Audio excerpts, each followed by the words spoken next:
Hola, ¿qué tal amigos? Estamos en nuestro plan de estudio leyendo la Biblia devocional en un año. Hoy estamos en nuestro día 317 y vamos a orar. Gracias te damos, amado Señor, por este día. Padre, ayúdanos en este día a través de tu Espíritu Santo en esta lectura, para que podamos comprender tu palabra, Señor, para que podamos retenerla en nuestras mentes, Señor, y podamos meditar en ella de día y de noche, Señor. Ayúdanos a hacer esa transformación que nuestra alma y nuestra mente necesita. En el nombre de tu Hijo amado Jesucristo te lo pedimos y decimos amén. Hechos 10. Pedro y Cornelio. Había en Cesarea un hombre llamado Cornelio, centurión de la compañía llamada la Italiana, piadoso y temeroso de Dios con toda su casa, y que hacía muchas limosnas al pueblo y oraba a Dios siempre. Este vio claramente en una visión, como a la hora novena del día, que un ángel de Dios entraba donde él estaba y decía: Cornelio. Él, mirándole fijamente y atemorizado, dijo: ¿Qué es, Señor? Y le dijo: Tus oraciones y tus limosnas han subido para memoria delante de Dios. Envía pues ahora hombres a Jope y haz venir a Simón, el que tiene por sobrenombre Pedro. Este posa en casa de cierto Simón Curtidor, que tiene su casa junto al mar. Él te dirá lo que es necesario que hagas. Y ido el ángel que hablaba con Cornelio, éste llamó a dos de sus criados y a un devoto soldado de los que le asistían, a los cuales envió a Jope, después de haberles contado todo. Al día siguiente, mientras ellos iban por el camino y se acercaban a la ciudad, Pedro subió a la azotea para orar cerca de la hora sexta. Y tuvo gran hambre y quiso comer, pero mientras le preparaban algo le sobrevino un éxtasis y vio el cielo abierto, que descendía algo semejante a un gran lienzo que, atado de las cuatro puntas, era bajado a la tierra, en el cual había de todos los cuadrúpedos terrestres y reptiles y aves del cielo. Y le vino una voz: Levántate, Pedro, mata y come. Entonces Pedro dijo: Señor, no, porque ninguna cosa común o inmunda he comido jamás. Volvió la voz del ángel volvió la voz a él la segunda vez: Lo que Dios limpió, no lo llames tú común. Esto se hizo 3 veces, y aquel lienzo volvió a ser recogido en el cielo. Y mientras Pedro estaba perplejo dentro de sí sobre lo que significaría la visión que había visto, he aquí los hombres que habían sido enviados por Cornelio, los cuales, preguntando por la casa de Simón, llegaron a la puerta, y llamando preguntaron si moraba ahí un Simón que tenía por sobrenombre Pedro. Y mientras Pedro pensaba en la visión, le dijo el Espíritu: He aquí, 3 hombres te buscan. Levántate pues y desciende, y no dudes de ir con ellos, porque yo los he enviado. Entonces Pedro, descendiendo a donde estaban los hombres que fueron enviados por Cornelio, les dijo: He aquí, yo soy el que buscáis. ¿Cuál es la causa por la que habéis venido? Ellos dijeron: Cornelio el centurión, varón justo y temeroso de Dios, y que tiene buen testimonio en toda la nación de los judíos, ha recibido instrucciones de un santo ángel de hacerte venir a su casa para oír tus palabras. Entonces, haciéndoles entrar, los hospedó, y al día siguiente, levantándose, se fueron con ellos, y le acompañaron algunos hermanos de Jope.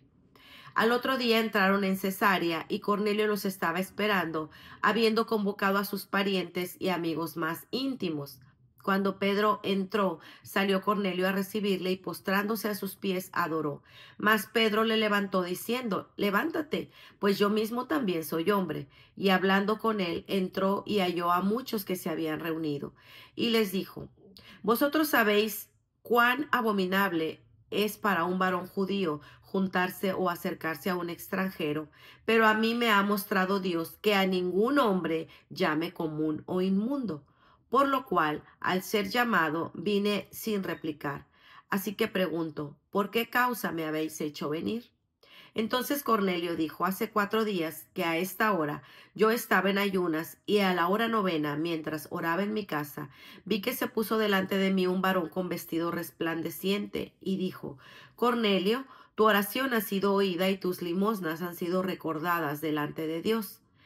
Envía pues a Jope y haz venir a Simón, el que tiene por sobrenombre Pedro, el cual mora en casa de Simón, un curtidor, junto al mar. Y cuando llegue, él te hablará.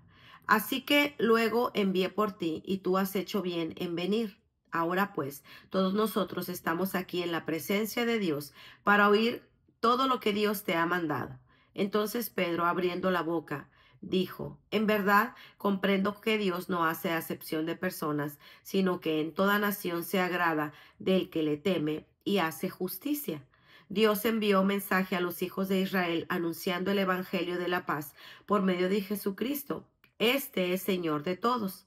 Vosotros sabéis lo que se divulgó por toda Judea, comenzando desde Galilea, después del bautismo que predicó Juan, como Dios ungió con el Espíritu Santo y con poder a Jesús de Nazaret, y cómo éste anduvo haciendo bienes y sanando a todos los oprimidos por el diablo, porque Dios estaba con él.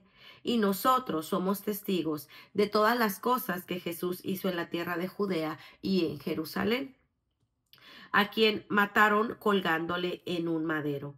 A éste levantó Dios al tercer día e hizo que se manifieste, no a todo el pueblo, sino a los testigos de Dios que Dios había ordenado de antemano, a nosotros que comimos y bebimos con él después que resucitó de los muertos, y nos mandó que predicásemos al pueblo y testificásemos que él es el Dios que ha puesto por juez de vivos y muertos. De éste dan testimonio todos los profetas, que todos los que en él creyeren recibirán perdón de pecados por su nombre. Mientras aún hablaba Pedro estas palabras, el Espíritu Santo cayó sobre todos los que oían el discurso, y los fieles de la circuncisión que habían venido con Pedro se quedaron atónitos de que también sobre los gentiles se derramase el don del Espíritu Santo, porque los oían que hablaban en lenguas y que magnificaban a Dios.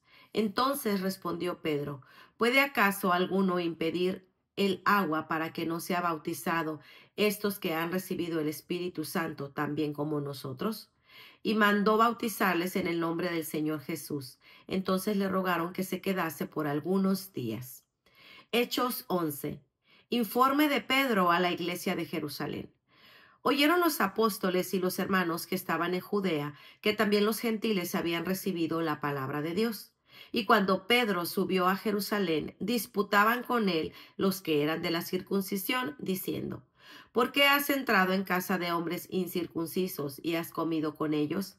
Entonces comenzó Pedro a contarles por orden lo sucedido, diciendo: Estaba yo en la ciudad de Jope orando, y vi en éxtasis una visión, algo semejante a un gran lienzo que descendía, que por las cuatro puntas era bajado del cielo y venía hasta mí.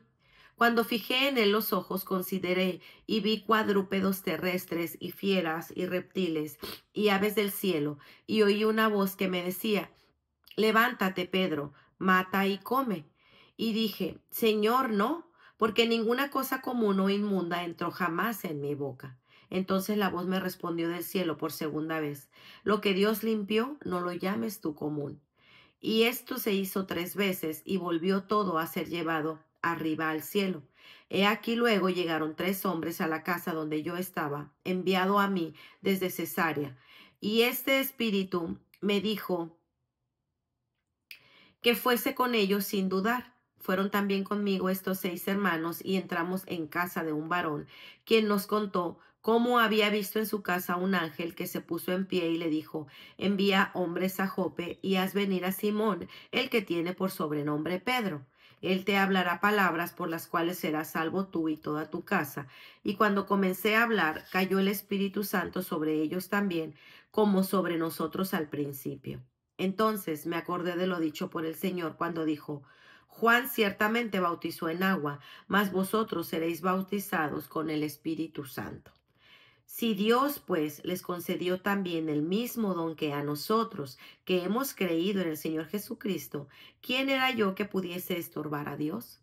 Entonces, oídas estas cosas, callaron y glorificaron a Dios, diciendo: De esta manera que también a los gentiles ha dado Dios arrepentimiento para vida. La iglesia en Antioquía. Ahora bien, los que habían sido esparcidos a causa de la persecución que hubo con motivo de Esteban, pasaron hasta Fenicia, Chipre y Antioquía, no hablando a nadie la palabra, sino solo a los judíos. Pero había entre ellos unos varones de Chipre y Cirene, los cuales cuando entraron en Antioquía hablaron también a los griegos, anunciando el evangelio del Señor. Y la mano del Señor estaba con ellos, y gran número creyó y se convirtió al Señor. Llegó la noticia de estas cosas a oídos de la iglesia que estaba en Jerusalén, y enviaron a Bernabé que fuese a Antioquía. Este, cuando llegó, vio la gracia de Dios, se regocijó y exhortó a todos los que con compromiso de corazón permanecieron fieles al Señor, porque era varón bueno, y llegó el Espíritu Santo y de fe, y una gran multitud fue agregada al Señor. Después fue Bernabé a Tarso para buscar a Saulo, y hallándole le trajo a Antioquía. Y se congregaron ahí todo un año con la iglesia y enseñaron a mucha gente, y a los discípulos se les llamó cristianos por primera vez en Antioquía. En aquellos días unos profetas descendieron de Jerusalén a Antioquía, y levantándose uno de ellos, llamado Agabo, daba a entender por el Espíritu que vendría una gran hambre en toda la tierra habitada, la cual sucedió tiempo de Claudio. Entonces los discípulos, cada uno conforme a lo que tenía, determinaron enviar socorro a los hermanos que habitaban en Judea, lo cual en efecto hicieron enviándole a los ancianos por mano de Bernabé y de Saulo. Para reflexionar, la virtud de la reverencia. Hechos 10:2. Los turistas que van a París rara vez dejan pasar la oportunidad de visitar la Catedral de Notre Dame. Las elaboradoras portadas, las espectaculares torres, el magnífico pináculo y las majestuosas estatuas de Notre Dame se construyeron para producir una impresión vívida. Estos arquitectos medievales trataron de presentar la idea de la pequeñez e insignificancia de la humanidad en relación con el esplendor y la magnificencia de Dios. Querían que el impresionante edificio evocara sentimientos de admiración y reverencia. La reverencia es una virtud importante de la época gótica. Sin embargo, es una virtud fundamental para cristianos de todos los tiempos. En Hechos 10:2 se describe a Cornelio y su familia como temerosos de Dios por su reverencia al Dios de Israel. La reverencia, la honra y el temor son conceptos estrechamente relacionados entre sí. El significado básico del temor de Dios es temor reverencial. Es una conciencia personal y asombrosa de la grandeza y la santidad majestuosas de Dios, y queda reflejada en el compromiso de honrarlo, apartándose del pecado y obedeciendo fielmente a su palabra. Hazlo personal y piensa. ¿Aquellos que te conocen te considerarían una persona temerosa de Dios? ¿Por qué sí o por qué no? ¿Cómo puedes mostrar mayor reverencia al Señor en tu vida? Piénsalo. Pues muy bien, amigos, este ha sido nuestro día 317. Nos vemos el día de mañana. Que el Señor les bendiga grandemente. Hasta pronto. Bendiciones.